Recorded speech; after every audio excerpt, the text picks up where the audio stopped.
Group A Match 2, USG and Soul Stuff Gaming versus Flash Wolves. Mainit pa sa hapon dahil medyo wala na ang araw dito sa aming bahay.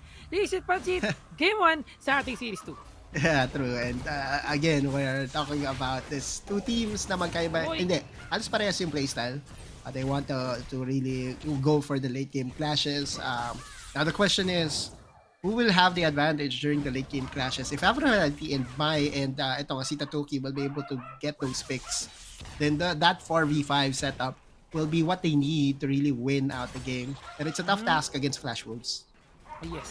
On the other hand naman, kung halimbawa man magandang CC dito, kasi in terms of team fight, coordination, crowd control, lamang talaga ang Flash Wolves di ba? They have Wukong, they have Soul Shackle, they have Drago, Shyvana for the damage. Of all this is going to be very interesting. We'll see if they can make some picks here and there in that particular team fight. Pero with the meta of Gargoyle Stoneplate right now, parang medyo mahirap para kay Tatuki to secure those kills. Ison going towards the mid lane, giving the pressure right now para kay Tatuki dito to give some early dominance. Let's see if they're gonna try to secure this one. Nope, babak lang muna. Tamang damage lang coming in from Shock plus combo of Bruce.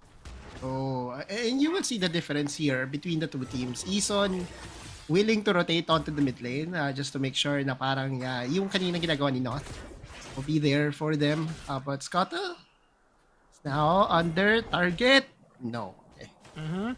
At gonna go in muna for now. Medyo mahirap pa nagkataon para kay Ison dito. Aphrodite will just let that Scuttle Crab be taken down by Cookie. That's the second Scuttle Crab para sa kanya. So early advantage kaagad. That's around 200 gold deficit dito between our junglers. Early advantage para kay Cookie. Continuously going for yung kanyang mga objective.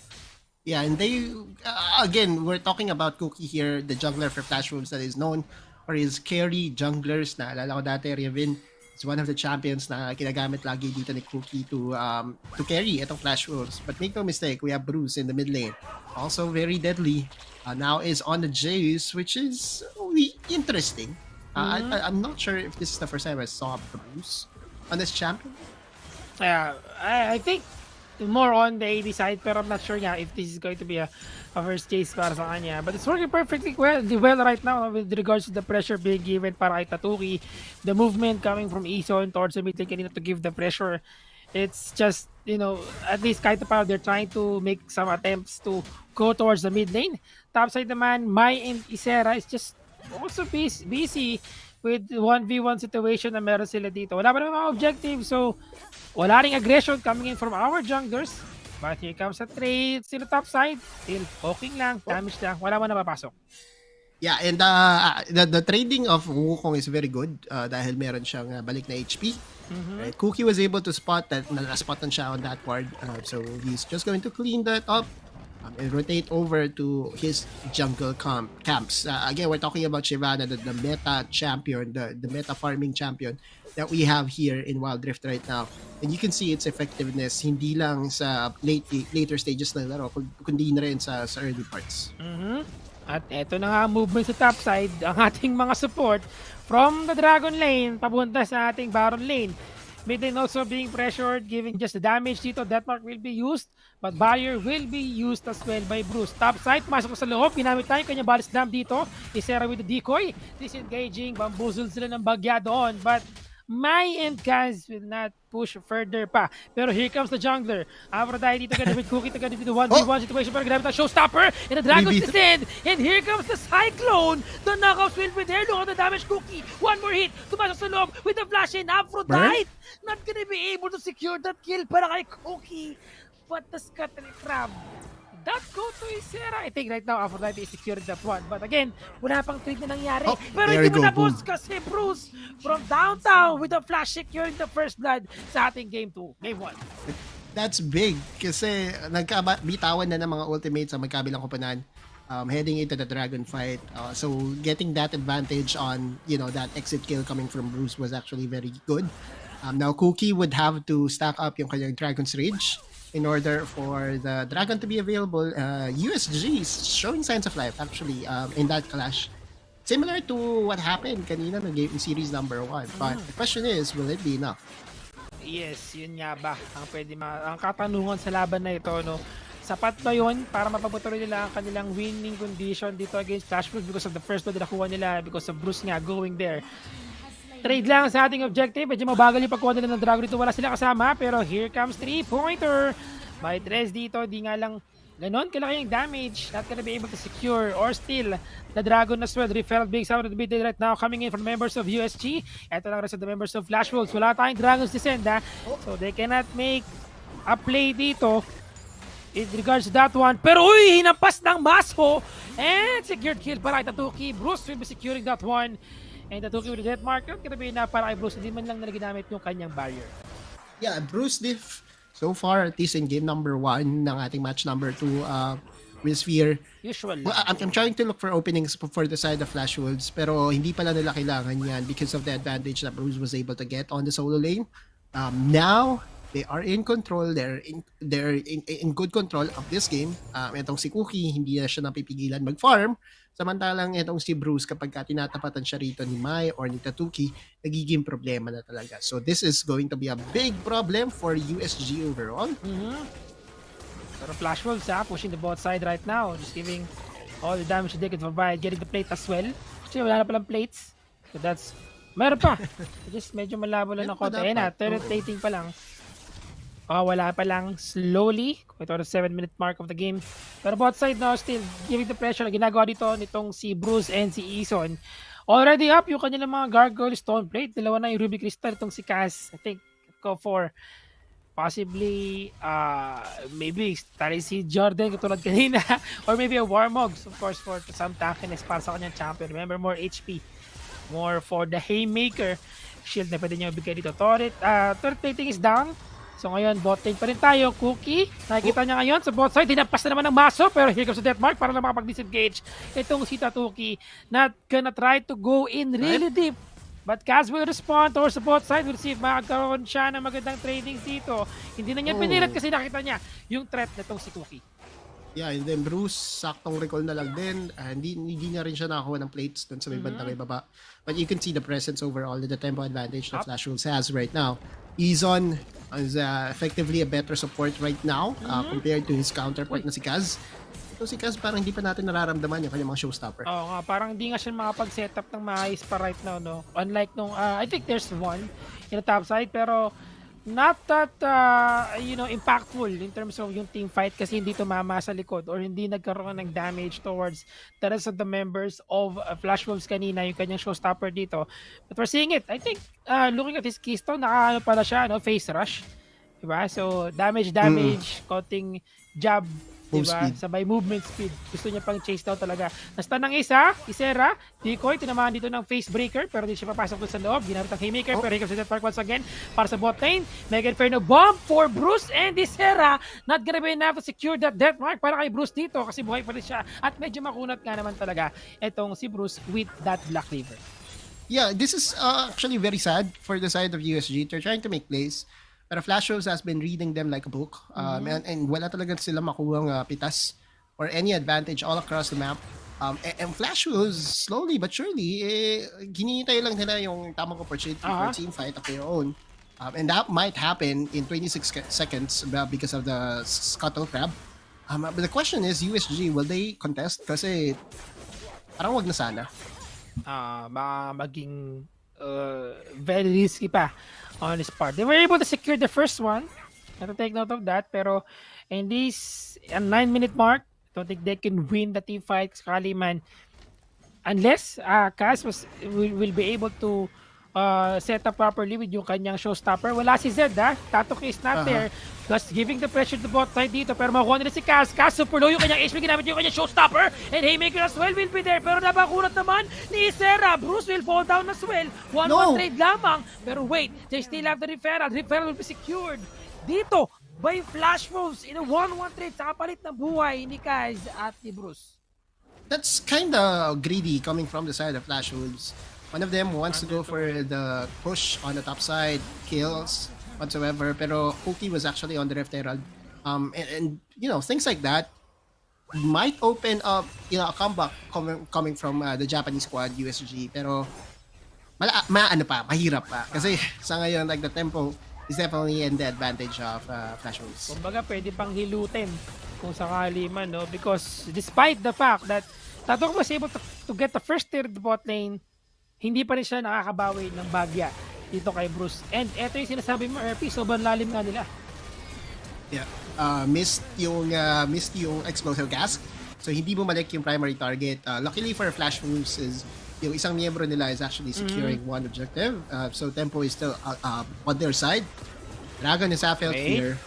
Aphrodite waiting for the right moment to steal this dragon. Ginamit ang kanyang ulti pero nagkakaroon ng magbaka sa ating top side. Nakuha ang dragon dito! Na-secure ni Aphrodite. Pero sapat ba yun para magkaroon ng turnaround dito? Nakakuha nila ng buhay ni Ison at nagkaroon papabahagya mga kaibigan. Ang trade na naman nagarawa dito ng Flash Move. So 1-1 trade lang tayo and dragon goes to the hands of USG. Yeah, and that's big kasi kailangan mo i-deny yung mga dragons sa Shyvana. I know this is a new Shyvana, but the new Shyvana basically will add 40 stacks kapag ka sila yung kayo yung nakaka-secure ng dragon. So malaking advantage kasi talaga yan. Again, we're talking about timings here. 4 minutes, 8 minutes, 12 minutes yung kadalasan nakikita ko for the Shyvana to get those 100, 200, 300 stacks. But you can see that they want to fight here. USG, nagkaroon ng konting misplay dito yung Riven. No one got knocked up. And as you can see, Dragon's Descent was actually used. But the combination of the isolation damage ni Aphrodite was actually enough with the smite to get that steal. That's just Kha'Zix in a nutshell. Top lane teamfight na naman once again para dito lumabang USG pero tinamid na ang kanyang Dragon's Descent. Cookie will fall down nga ba? One more hit, Ignite will burn him down. Pero hinahabol pa rin si Bruce. Wow. Double kill for Aphrodite. Chasing them one by one. Takalon nga ba ang ipis? Tumalon siya pero wala pa siyang tapak. In a triple kill with a Void Spike. And now chasing down Locking, disengaging. Eto na si Tatuki. Nakita niya na kanyang ward. Pero meron siyang death mark dito. Pwede niya gamitin para kay Locking. Locking with a death mark. And that's going to be the burst damage. Burst damage! No! Hindi pa umabot kasi nakapag-stasis pa siya. And that magic balls, housing bomb. Nag-secure that kill. Kay Locking. What a team fight for Unsold Stuff Gaming. Every check mark na kailangan nila did actually go check there. We will look into the replay, see what happened there. Unang-una yung disengage wasn't actually on point. That was good. They did the combo and all ultimates are actually available pero hindi kasi nila maiba to yan under the turret. And syempre, etong si Cookie, he wants to try to go ahead and push for the advantage. Looking at Aphrodite, bakit bumabalik yung buhay niya? I'm trying to figure out. He doesn't have Death's Dance. Pero bumabalik yung buhay niya. Maybe Triumph for Aphrodite. Probably the Void Spike could also be kasi evolved siya eh. So since, pag close siya, 'di ba, sa mga kalaban. But yeah, most probably I think the Triumph could be the case para kay Aphrodite doon in that part. Kasi they were able to secure the kills one by one. May assist siya doon. So that's an information for them.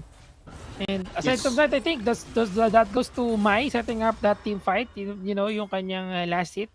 Ang broken wings siya dito was able to knock them up. And that's under the turret pa. And freebie, kumbaga. Medyo late din ang dating si Locking doon and Bruce. So, wala din ganong support para kay Cookie. Overall, it's a good fight, no? Para kay USG, para sa USG. Giving them 3,000 gold lead in this game 1. At nako po, again, the crowd favorite, Flash Wolves, mukhang napapakitaan na naman ng ating Japan region, ha? Bakang ibang pinapakita ngayon ng USG. Yeah, this is very different from what we expected. Aphrodite with 4 kills, although kailangan niya pa rin mag-ingat because the burst potential coming from Flash Rules will still be there pag pumasok itong Kha'Zix without enough tools to really sustain him out. Pwede siya ma-burst down. Dito ni Isera, Cookie, and company. Still though, we have to give credit where it's due. USG trying to go for the team fight. Tatuki, sobrang lalim. Ginamit ang kanyang Shadow Tito together with the Death Mark. Pero stays to buy some time. Mamamatay nga ba siya na Ignite? He will fall down. Yun nga, lakabalik nga ba ng buhay na kahit na isang member lang ng Flash Moves. Wala silang mahabol dito. Si Mai, nauntog sa kawalan. Hindi siya umabot doon. Medyo short yung kanyang Broken Wings. And even with his ultimate, hindi pa niya ginagamit dito. Pero whoops, the Shock Blast. Coming in from Bruce. Tamang trade lang. Medyo sobrang lumalim si kaibigan Tatuki. Yeah, and the good thing about that was USG was able to clear the wave. Especially with the Zig still available para sa kanila.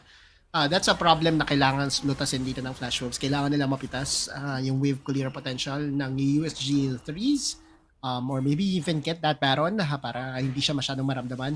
Pero Sphere, this is again another very good team fighting coming from the underdog team in USG. Kasi kanina nakita nga natin that Kwangdong Freaks was able to win against their opponent in Team Flash, and USG wants to replicate that. Yes.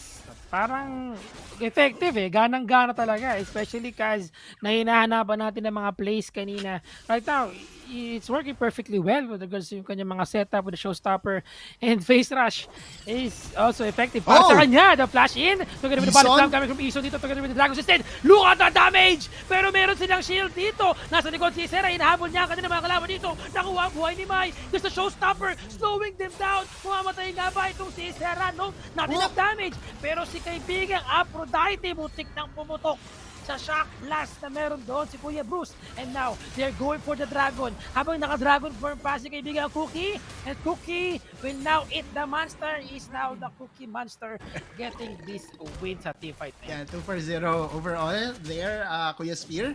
Para sa side ng Flash Wolves, getting that dragon was also important. But you can see flashes of Ison.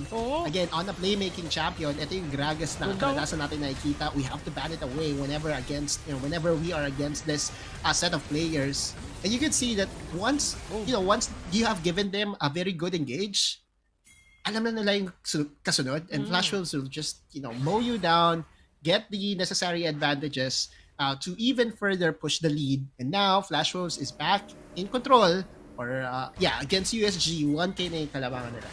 Just making sure lang that they can catch trees in that team fight. No? Nakita natin na huli si Ziggs, hindi siya nakapag-setup na maayos, pero another team fight na naman, Mega Inferno bomb towards the mid lane. Si Mayu mahabol lang kahit na sino kalaban, pero tinamaan siya na ng Dark Binding, naipit, at ginamitan na explosive cast, sumabog ang kanyang katawan dito, pero Mayu will fall down. Here comes Stopper as well, pero wala siyang kakunatan. Lima ang kanyang kalaban dito, nanlambot, double kill para kay Bruce. Another one bites the dust, tatlo na lang natitira dito sa USG. Nahabol nga ba sila? No, they're not gonna chase them down kasi labang na sila dito.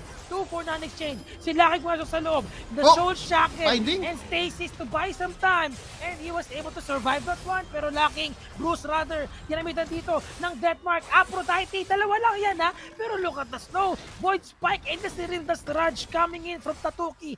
Will just give that pressure to the rest of the members of Flash Wolves. Just not giving them the opportunity to go for the Baron. True. The poke potential of this Kha'Zix and Zed was still there. Pero what a play once again for Flash Wolves. Binding after binding, connecting for locking would actually mean na sobrang dali na ng succeeding fights. Look here, the very first one to fall down was Mai being again over-aggressive. USG, right in front of everyone, yun, derecho, agad. Dark Binding on that Riven means that he will go down very easily. A counter-engage coming from Kaz on this set was not actually enough. Another binding. Binding into a flash coming from blocking. Dude, this guy is on fire. And to think that all those setups, yung naging cost lang kagad dito talaga is more on Mice going really aggressive, over-aggressive doon sa teamfight na yun. Could have been a different scenario if he did go in really deep in that particular teamfight. But overall, yeah, I would agree that Locking's Dark Binding really on point, setting up properly, just works really well in that particular teamfight. In every scenario that they're, those Dark Binding na pwede talagang hindi mo ina-expect eh. You won't expect those Dark Bindings that would connect onto you. And that is why they are winning the team fights dito. Bouncing bombs, tamang checking lang sa ating bush. Pero dito mamang Dark Binding na yon, medyo naging maingat sila. Look at the damage! Shock blast. Okay. Mai needs to basically dash away. Etong si Isa naghahanap na naman ng proper engage. They want the Baron, but they want to do a battle of attrition here. Grabe na yung mga pokes ng members ng Flash Wolves. The armor penetration. Lord items na meron dito. Nakubo na huli ang isa! Si Kaz, nagkamali siya doon. Deathmark will be there. Look at the damage. Pero tumalo sa loob. Si Aphrodite, sinusubukan niya patayin si Lucky, pero Lucky medyo makunat. Lupaw, the counterplay! The damage coming in from Cookie. He's chasing them down. Aphrodite, waiting sa Gedli. Si Cookie, nahabol siya dito. Pero si Bruce, the Assassin Champions, that's going to be a 3-for-1 exchange in favor pa rin ng Flash Wolves, but Tatuki and Aphrodite is just not letting this one go. Dragon, Elder Drake is about to go up and Aphrodite is so far away sa laban na to. Yeah, and this is what we have been saying. Flash Wolves, USG, they want the slow tempo games. Kung kaya naman nakita natin itong Elder Dragon first time dito sa Wild Circuit Asia Invitational, which will be secured by Flash Wolves. So the execution will be there. 2 dragons para sa kanila. Expect millions of damage coming from them. Looking at the replay, they want itong team ng USG to really face check. And again, the poke, the damage is there, the crowd control is there. Aphrodite tried to save the fight, tried to save the play, pero yeah, with Stasis and Enchant still available para dito kay Lucky, hindi niya rin napitas etong si Lucky. Yeah, even Trees can't do anything with the assassination na meron dito ang members of Flash Wolves, and despite that, you know, the opportunity of Aphrodite to go in, hindi pa nila kinaya. Mega Inferno Bomb. Aphrodite nahuli sa Gedi. Mukhang maipis siya dito. Magginamit ng Deathmark para kay Bruce, pero buhay pa rin siya doon. Tatuki ang nakahutang target dito ng rest of the members of Flash Wolves. They just really want to buy some time. The Dragon, kinagat talaga. Ayun na talaga ang kinagat ng 7 Dragons. That's Elder Drake. Diba? The Deathfire Grasp. Yeah, the execute threshold na isang Flash Wolves. I was thinking that, you know, Tatuki will survive that one. But once you have the Elder Dragon, you know, once you go below certain threshold, that's it. Goodbye. Flash Wolves, again, in full control now. 79k para sa kanila, and then you have a 70k for USG. Flash Wolves can just play this out correctly, go for the split push in mid and on top lane. And with 2, you know, big objective buff available para sa kanila, they can just knock into the Nexus. Parang kaya na to eh. Nexus na ito, pwede RP kasi meron na silang Baron buff dito. Tatuki pa buhay pa lang. 2 inhibitors down. But they don't want to risk this one muna for now. They still have to utilize the advantage or the lead that they were able to get after the trades of those objectives. Elder Drake pa lang talaga ang isa sa mga pinakasulit na buff sa ngayon. Pag meron kayo niyan, that's 2 minutes I think, or 1 minute na meron kang buff. 2 minutes, no? Na meron ka dito for the execution, as you mentioned, pag mabot ng enough HP, and that also because of yung kanyang Liandris dito, no, giving the damage over time para sa kanyang kalaban. Elder Dragon wins games, simply put. Goyo Sphere. And right now, Flash Wolves going against USG. 1 more inhibitor turret left for them to destroy. That's going to be in the bot lane. The wave clear is going to be there, but I don't think it will ever be enough at this point in the game. Di na rin naramdam yung damage si Trees, even with the Mega Inferno Bomb na ginamit niya kanina to defend the bot lane.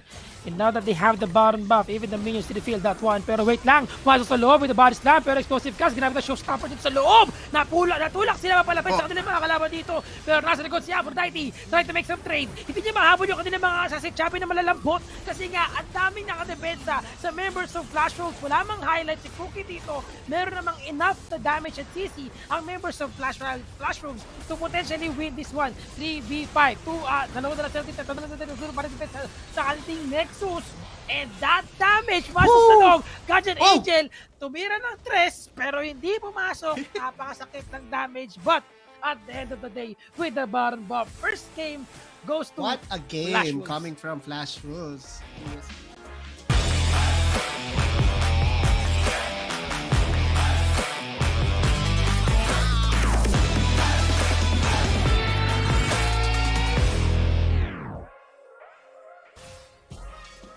And this is it mga kaibigan, ang sinasabi nga natin na hinihintay natin ngayon ang Game 2 at ang magdidikta match point USG versus Flash Wolves. We'll see if Flash Wolves can get another win against USG. Yeah, palapit na tayo ng palapit sa match number 4 actually.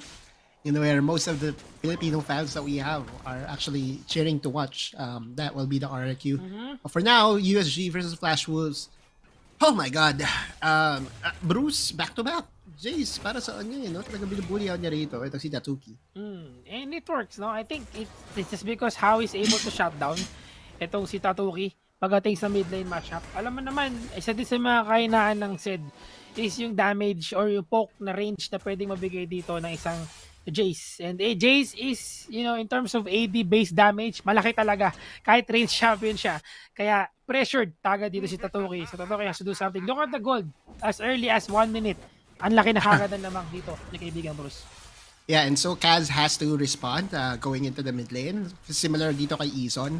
Para lang supportahan if there will be any potential engage coming from Izon. But Kaz missing yung grand entrance. This is the first time that we're seeing Rakan in this tournament. Yes, indeed, no. Sa ngayon lang natin siya makikita. Walang gumamit dito kanina, and that's also one of the champions na ginagamit talaga ni Ison. Kaya really looking forward kung paano nila i-counter dito. May delikado ang kanyang buhay. Aphrodite, natin nakita doon, tinababan siya ng Sonic Wave sa may body slam sa mukha. And that's going to be the first blood goes to Flash Wolves. Pero teka lang, hindi pa sila tapos. Clearing out the minion wave na si Mai dito. And he was able to clear it properly. Pero kumbaga apat sa lahat. Kung di ka sapat, calling pa yan. There's going to be the knockup. The juggle sa ating turret. Mai will fall down. How come walang namatay ni isa sa Flash Wolves after that deep dive? Yeah, again, levels that we are talking about. Timings for side of Flash Wolves. They saw itong si Aphrodite mag-isa, and with the sticky adhesive, it was actually it actually was enough for Aphrodite to not be able to leap away or flash away. Easy kill para sa Flash Wolves. Follow through pa yan ng isa pang dive. We're talking about, look at this. There goes. Sticky goo, grounded. No chance. And another dive. And in this part, I think it's just the situation kung paano nila ginagel ng gusto. First target ng tower is wala iba kundi si Isera, but Isera was able to disengage doon sa ating, I think nag-flash siya over the wall to disengage or to disrupt yung tower aggression o yung tower damage na binibigay sa kanya. After that, nag-iba na yung target ng turret natin, and that goes to members of Flash Wolves. Wala silang napatay, USG, wala silang nagawang trade doon. But Cookie once again, moving towards the top side. Hindi niya alam, may CCTV dito. Kitang-kita ka sa camera. Kaz will be there, 3v2 situation. Meron siyang ginamit niya yung kanyang quickness dito para manakap sila. Ma-charm, and the grand entrance will be there as well. Ison took some damage from the turret. Pero Wow! the juggling once again, sharing the damage from the turret. Pero di pa sila tapos ito kasi gagawin natin ng counterplay. Bruce will fall down. The assassination combo from Kha'Zix and Zed will be secured sa mid lane. This is just bullying for the side of Flash Wolves, knowing that they are strong on the top side already. Normally, Isera on that Singed will just be the farm bot, wave clearing bot, but they know that they have the advantage, tempo advantage. And sinabi mo nga, their juggling, tower juggling has been superb. Flash Wolves, 3.3C, the damage of the towers it was actually increased. So it's amazing that Flash Wolves is able to make this play so clean without any punishment at all.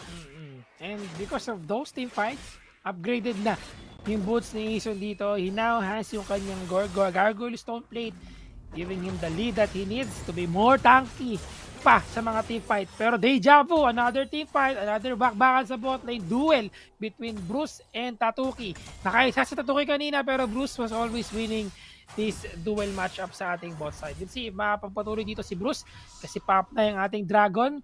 4 minutes, moving towards 5 minutes sa ating game dito.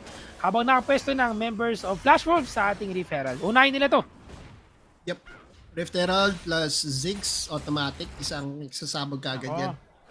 With the satchel. Up. But looks like we have an engage. Wait a minute. Ginamit na yung kanyang Gargoyle Stone Plate. Nagkaroon na ng engage coming in from members of USG dito. They are being pressured right now. Itutuloy ba natin ito? Yung bot lane natin pinupush. We have 5 members here. Pero Mega Inferno Bomb! Sila kanyang tumira ng trees at nakuha nila ang 5 member dito with the damage. Explosive gas para matulog sila palayo. Pero si Mai super low na. Tatuki. Nag-arat ang tayo sa kanilang jungler dito. Ison. The knock-up! It's 5-man knock-up! 4-man rather. Pero that's more than enough to give the pressure para sa members of Flash Wolves. Mai was able to secure one. However, may nagkagandang trade dito. Light binding not connecting sa top side natin. And yung bot side ay pinipush lang slowly ni Bruce. Napakunat ng turret na ito. Yeah, but this will fall down easily for the side of Flash Wolves. So everything said and done, that's basically a 1-for-1. With the tower advantage for the side of Flash Wolves. Hindi pa basag or hindi pa nakukuha dito Rift Herald. So the Rift Herald can still be used for the play that we did say kanina, which is Satchel Charge plus yung Satchel Charge plus Rift Herald is an easy tower for their side. Looks like they're calling dibs here. This here. And ito na yun. Another team fight might break out. Ito na nga. Ito na nga yung pinaprepare nila dito. Ginamit tayo yung kanyang Scars Bloom para magkaroon sila ng information towards the Reef Herald. Secured yan ng USG after resetting doon sa nangyaring bakbakan kanina. Turret plating will fall down soon. So mawawala yan yung sobrang pagkasulit ng Reef Herald. But they can still get the first tier turret. Now moving towards the Dragon. 4v4 ang ating laban dito na sa taas. Itong si kaibigang Mai together with Isera.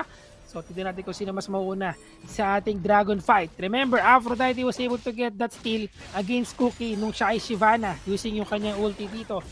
And Sin Threat and the Void Spike and just the assassination alone, isolated yung Dragon natin. So, mas malaki yung damage niya and the potential steal coming in from Aphrodite. We'll see. Sa ngayon, wala muna. Wala muna pupunta na yung ating Dragon. They are resetting for now and preparing for the Dragon. Yeah, and 3k advantage for the side of Flash Wolves. Although nakakakuha ng kills itong USG. They're surrendering some tempo advantage. 1 tower for the side of Flash Wolves. I know that they have the Shelly or Drift Herald ready to be summoned, but the Dragon is alive for the taking. Oh, ito na naman. We're back in the slow League of Legends Wild Rift for Flash Wolves and USG. That's how they play. Always like this, patagal ng patagal. Kumbaga walang pamapasok ng sobrang lalim kung hindi kinakailangan. And kahit na may Dragon tayo, imagine 5 minutes nag-spawn yan, 7 minutes na, papuntang 8 minutes, wala pa rin kumukuha ni isa. Because they are somehow trying to calculate it properly kung tama ba talaga, ano ba yung mas worth it na clash dito. So that Seco is up sa ating mga AP carries, sa ating Dragon lane. Pero napapansin natin na mas may kalamangan dito sila with regards to the AoE because of Mega Inferno Bomb.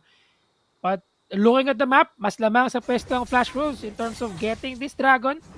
Yep. At kumuwi na si Kuya Isera.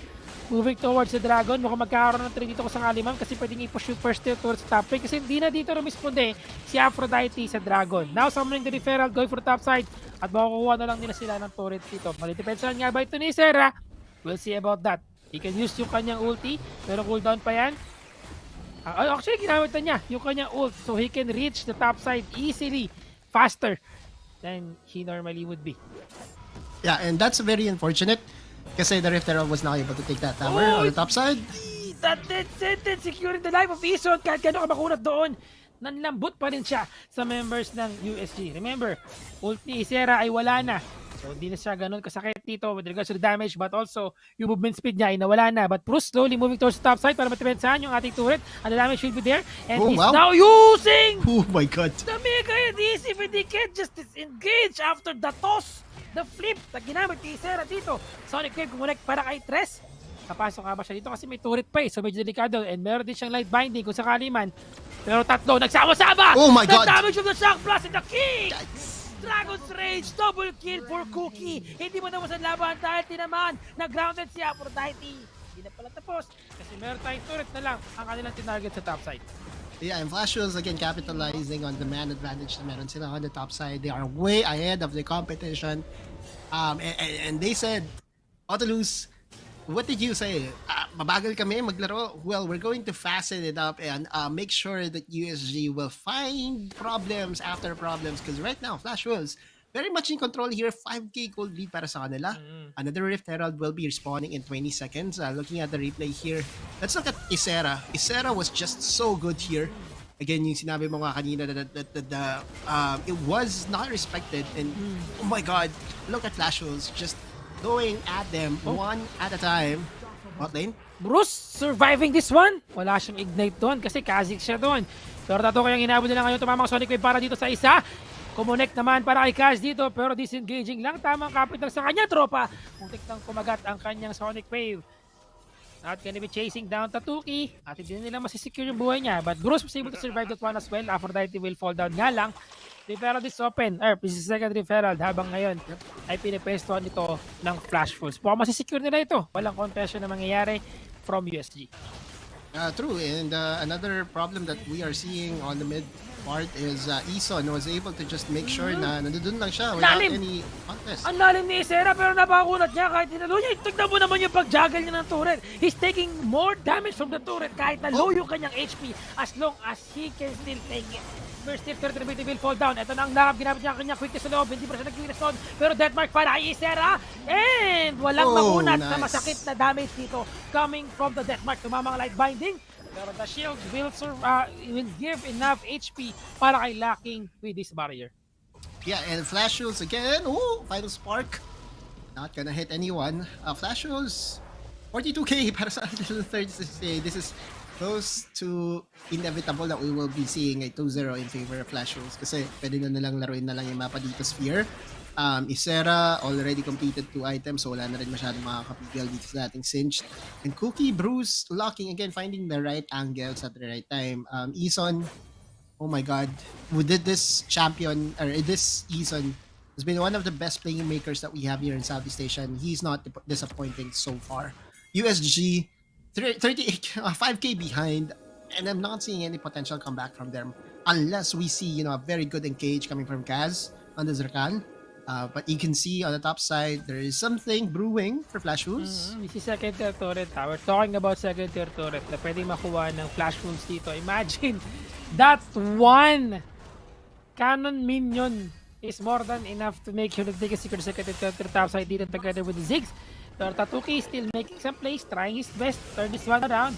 Was able to secure the first tier to the bot side, pero recalling back home na siya dito. May kayo pwede ba para magka-damage, pero Isera Tres rather took a lot of damage! Hindi ba? Gamit yung kanyang quickness dito. Hindi naman nasulit. Sayang naman dahil Dragon Stage na palayo. Aphrodite, tamang gamit lang ng Void Spike, slowing them down. Pero exhaust lang tayo dito. Tamang mamba out lang. Gamit lang, pressure lang, at ubusin lahat ng resources na meron ng USG.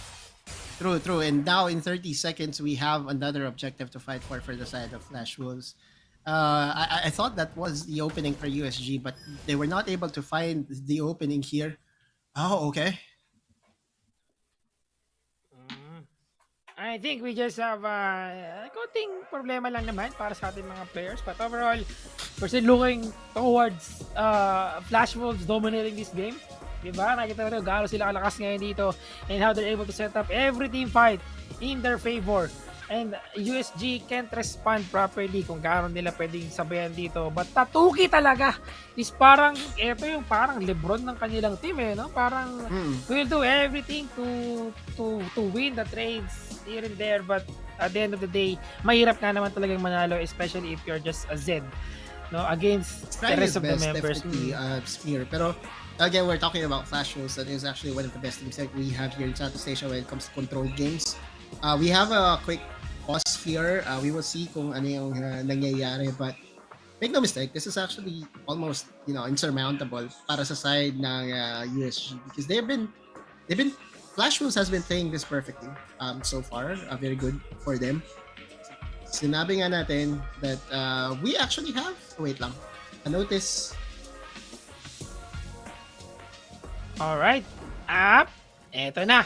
So saglit lang naman, sabi mo nga diba? Saglit lang na pause yung nangyari sa atin dito. And we are back once again sa ating game 2 pa din.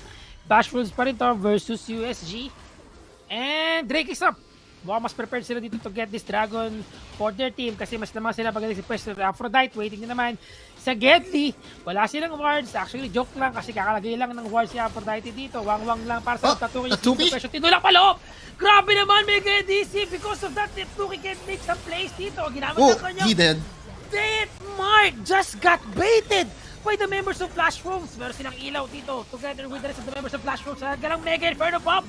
The damage, the pressure right now. Light binding, not connected to anyone. Kumagat dito yung kanyang Sonic Wave. But with the loss of Tatuki, hindi sila pwedeng pumasok sa loob against Flash Wolves. They're now gonna try to defend the second tier to the mid lane. Pero isang satchel lang, sabog na yan. Satchelan mo. Boom. Plakata. There you go. 600 And down. then when they can rotate on the top side or reset, spend those unspent gold. Tapos check for the Baron here, Spear. What a play coming from Flash Wolves again. Tatuki Ever was over aggressive. He was actually the shining light. 2-0 siya. Oh, wait lang. Eason. Got caught out. Quickness. Sumabot sa loob. Ginamit niya yung kanyang grand entrance. Pero laki sobrang lalim din siya pwede ipasok dito sa loob kasi medyo magdelikado yan. Risk yan pag nagkataon. May scatter trap tayo dyan na pwede nila kunin na lang kaysa ipilit pa nila na mag-push further against Flash Wolves and they're now recalling back home. At tayo doon, wala nangyaring trade. Instead, they're just gonna go for the first hit turret in the mid lane habang the members of Flash Wolves ay paparating pa lamang. Nakapag-reset na sila dito. So nakuha na nila yung item na kakailanganan nila in order to win the upcoming team fight. Yep. 5-0 in 3 para sa jungler na si Cookie. On this Lee Sin is very, very strong Edge of Night para sa kanya. Cleaver. Plus armor penetration items, even furthering itong lead na meron ang Flash Wolves. Should there be an engagement, and you can see right now, Flash Wolves almost 8k ahead of their competition, and that's behind, the macro. We're talking about Flash Wolves is very good about, when it comes to late games. Yes. Ipinapakita nila kung gaano pa nila mas na-utilize pa. No, yung farm na nakuha nila for their champions. Talking about Cookie. I think next item niya ay ang kanyang guardian agent, pero Bruce, sakit ang damage na nakuha niya kay Aphrodite. Oh, to the skies. Pero marami siyang kasama dito. And si Mai, mali ng ligang pinasok. Double kill para kay Bruce. Ibis na Bruce ay mamamatay. Pero here comes the pain. That mark para sa isa. Says to buy some time. Tumamit ng body slam para sa kawalan. Pero naipon sila sa loob. Quickness para makapagsisi sila. Naipon si Isera. Tinos palikod. Huling-huli si kaibigang Kaz. And Kaz will fall down. At dahil ngayon, ang next target nila ay walang bago na si Trisito, pero disengaging lang dahil sa members of Flash Wolves are actually getting the barrel for their team habang patay ang jungler ng USG. Again, very good play, calculated play coming from Flash Wolves. They know that they would win the skirmish in the bot lane and then snowball this into a further big advantage in the Baron. We did say that, at 20 minutes, yun yung favorite mark ng Flash Wolves, but looks like we will have a relatively shorter game here, Spear. I hope. Kasi 11k na yung kalamangan nila dito with the Baron empowered minions on their side. They should just be able to, go for some macro 1-3-1 here and we'll win from there. Yes, parang at this point, as you mentioned kanina, mas mahirap na lalo magkaroon ng comeback potential ng USG dito. Because they're all, unlike nung game 1, mas nagkakaroon ng play. Open opportunity si Aphrodite and si Tatuki with regards to choosing the right target. Pero this time, it's a different story. Hindi nila magawa ng paraan na mapasok sa loob.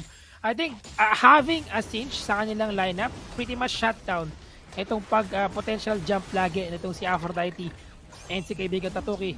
Pero mukhang wala sila magawa dito. Defending slowly yung ating mga inhibitor turrets. But still, having the Baron buff, split pushing right now. That mark will be used para kay Cookie. Pero nabasok naman, nakakunat naman dito mga kaibigan. Pero si Cookie, hindi pa niya nakuha si Tatuki. Disengaging muna for now habang the rest of the members of Flash Wolves is actually pushing the mid lane. At ang actually, inhibitor turret will fall down to the hands of Flash Wolves. Ito si Kaz. Pabalik siya sa loob. Kasama niya si Mai. Ginamit ang grand entrance. Quickness, ginamit na rin para makapag-disengage na palayo sa kanila. Pero lunga na damage. Poke from Locking and Bruce. Bouncing bombs and the damage from the Jace dito. Still making some trades. That mark, defending the turret. Nexus will fall down. And that's going to be another win para sa Flash Wolves sa ating Series 2. It's a 2-0. Clean 2-0 para sa side ng Flash Wolves.